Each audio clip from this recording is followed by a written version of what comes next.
আজি ৰান্ধিবলৈ লৈছোঁ ভাতকেৰেলা এটি নতুন ৰেচিপি। হেল্ল' এভৰিৱান, কি খবৰ? আশা কৰোঁ সকলো ভালে আছে, কুশলে আছে। মই সংগীতা সকলোকে মোৰ নতুন এটি ভিডিঅ'লৈ জনাইছোঁ স্বাগতম। আজি সুন্দৰ ৰেচিপিটো হ'ব ভাতকেৰেলা, চয়াবিন আৰু আলুৰ গ্ৰেভি ৰেচিপি। কেনেকৈ বনালোঁ, কি কৰিলোঁ সকলোবোৰ আপোনালোকক দেখাই থাকিম। তাৰ বাবে ভিডিঅ'টি স্কিপ নকৰাকৈ শেষলৈকে চাই থাকিব। ৰেচিপিটো বনাবৰ বাবে প্ৰথমতে মই আলু, পিঁয়াজ, আদা আৰু ভাতকেৰেলা, নহৰু সকলোবোৰ ভালদৰে গুচাই লৈ এটা কেৰাহীত এনেদৰে পানী দি আৰু পানীতে এনেকৈ সৰু সৰুকৈ কাটি দি দিলোঁ। লগতে নহৰু, পিঁয়াজ আৰু 4টা কেঁচা জলকীয়া আৰু লগতে চয়াবিনকেইটাও সিজিবলৈ দিলোঁ। ইয়া প্ৰায় উতলিছেই।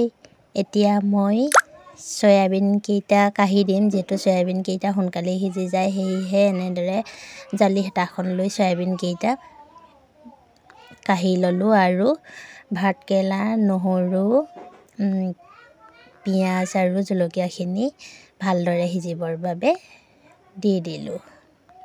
ইয়াত চয়াবিনকেইটা কঢ়াৰ হৈ গ'ল আৰু এতিয়া ইয়া ভালদৰে উতলিবলৈ দি সিজিছোঁ আৰু হেতাখনে কাটি চাইছোঁ সিজিলেই। এতিয়া পাচলিখিনি মই ভালদৰে কাঢ়ি ল'লোঁ আৰু তাৰপাছত সেই একেখন কেৰাহীকে পানীখিনি কাঢ়ি লৈ আকৌ গেছত পাতি দিলোঁ আৰু এতিয়া মই নহৰু, পিঁয়াজকেইটা এনেদৰে এটা বাতিত লৈ বাকলিটো গুচাই দিলোঁ আৰু তাৰপাছত এটা গিলাচেৰে এনেদৰে হেঁচি অলপ মিহি কৰি ল'লোঁ। আৰু এইফালে কেৰাহীও গৰম হৈ গ'ল, যিহেতু আগতে গৰম হৈয়ে আছিলে। আৰু এতিয়া ইয়া পিচি লোৱা ৰেচিপিখিনি মই তেলত দি দিলোঁ। কেতিয়াবা খাবলৈ মন নোযোৱা বা ভাল নলগা ৰেচিপি এটাও যদি সোৱাদ ভৰাকৈ এটা সুস্বাদু সুন্দৰ গোন্ধ ওলোৱাকৈ ৰন্ধা হয় নহয়, ল'ৰা ছোৱালীয়ে কেতিয়াও নাখাওঁ বুলি নকয়। আৰু লগতে চয়াবিনকেইটা ভাজি দিলোঁ আৰু লগতে অকণমান নিমখ আৰু অকণমান হালধি এড কৰি অলপ সময়ৰ বাবে ভাজি দিলোঁ, যাতে চয়াবিনকেইটা ৰঙা হৈ যায়। আৰু এতিয়া অকণমান পানী দি ৰেচিপিটো ভালদৰে লৰাই দিছোঁ। সকলো ধৰণে একেধৰণে ৰান্ধি থাকিলে সদায় খাবলৈ ভাল নালাগে। সেয়েহে নতুন নতুন ধৰণত ৰান্ধিব মন যায়, ৰান্ধি খাই চাবচোন, খুব টেষ্টি লাগে।